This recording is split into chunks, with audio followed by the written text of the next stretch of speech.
പതിറ്റാണ്ടായി വടക്കാഞ്ചേരിയുടെ കന്നഡ വ്യാപാര രംഗത്ത് വിശ്വസ്ത സേവന പാരമ്പര്യമുള്ള ജോൺസൺ കന്നഡ വ്യാപാരം ഇപ്പോൾ ആധുനിക രീതിയിൽ നവീകരിച്ച ഷോറൂമിൽ തിങ്കൾ വെള്ളി ദിവസങ്ങളിൽ രാവിലെ 10 മണി മുതൽ ഉച്ചയ്ക്ക് 1 മണി വരെ കണ്ണ് ഡോക്ടറുടെ പരിശോധന, ഡ്രൈവിംഗ് ലൈസൻസിനായുള്ള സർട്ടിഫിക്കറ്റുകൾ, വിദ്യാർത്ഥികൾക്ക് ആവശ്യമായ ആന്റി ഗ്ലെയർ ബ്ലൂ കട്ട് ലെൻസുകൾ കുറഞ്ഞ വിലയിൽ, ദിവസവും രാവിലെ 9 മണി മുതൽ രാത്രി 8 മണി വരെ ക്വാളിഫൈഡ് ഒപ്റ്റോമെട്രിസ്റ്റിന്റെ സേവനം, എല്ലാവിധ ബ്രാൻഡഡ് ഫ്രെയിമുകൾ, ലെൻസുകൾ എന്നിവ കുറഞ്ഞ നിരക്കിൽ.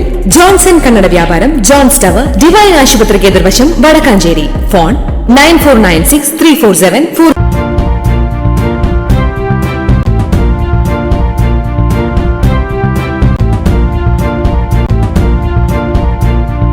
നമസ്കാരം, എനി ടൈം ന്യൂസിലേക്ക് സ്വാഗതം.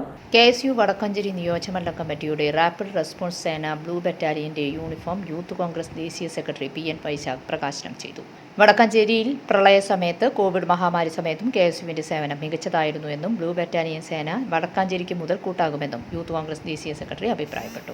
പല വീടുകൾ വൃത്തിയാക്കാനും മണ്ണ് നീക്കം ചെയ്യാനുമൊക്കെ നേതൃത്വം കൊടുത്ത ആളുകളാണ് കേരള വിദ്യാർത്ഥി യൂണിയന്റെ ജില്ലാ സെക്രട്ടറിമാർ അസ്വാൻ ഷെയ്ഖും, അതുപോലെ ആദിത്യൻ, നിഹാൽ റഹ്മാൻ, അതുപോലെ വ്യാസ കോളേജിലെ യൂണിറ്റ് പ്രസിഡന്റ് ആഞ്ജനേയകുമാർ ഉൾപ്പെടെയുള്ള ഈ ഒരു ടീം KSU വടക്കാഞ്ചേരിയിലെ കോൺഗ്രസ് പ്രസ്ഥാനത്തിനും അതുപോലെ തന്നെ യൂത്ത് കോൺഗ്രസ് പ്രസ്ഥാനത്തിനും എന്നും മുതൽക്കൂട്ടാണ്.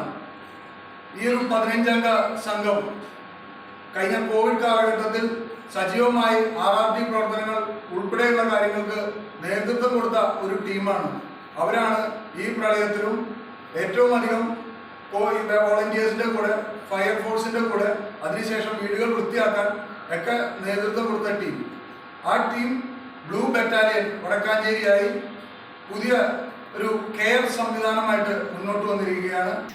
DCC സെക്രട്ടറി NR സതീശൻ മുഖ്യാതിഥിയായി, PG ജയദീപ്, KSU ജില്ലാ സെക്രട്ടറിമാരായ ഷെയ്ഖ് അഫ്സാൻ, ആദിത്യൻ കഞ്ഞിങ്ങത്ത്, തെക്കുംകര ഗ്രാമപഞ്ചായത്ത് member PS Rafeeq, Jayan Mangalam, PS Radhakrishnan, MS Shanavas, Roy Chittilappilly, CV Jose തുടങ്ങിയവർ പ്രസംഗിച്ചു. News desk, any time news. കൂടുതൽ വാർത്തകൾക്ക് ഞങ്ങളുടെ ചാനൽ സബ്സ്ക്രൈബ് ചെയ്യുക, ഫേസ്ബുക്ക് ഫോളോ ചെയ്യുക. വാർത്തകൾ വേഗത്തിലറിയാൻ എനി ടൈം ന്യൂസ്.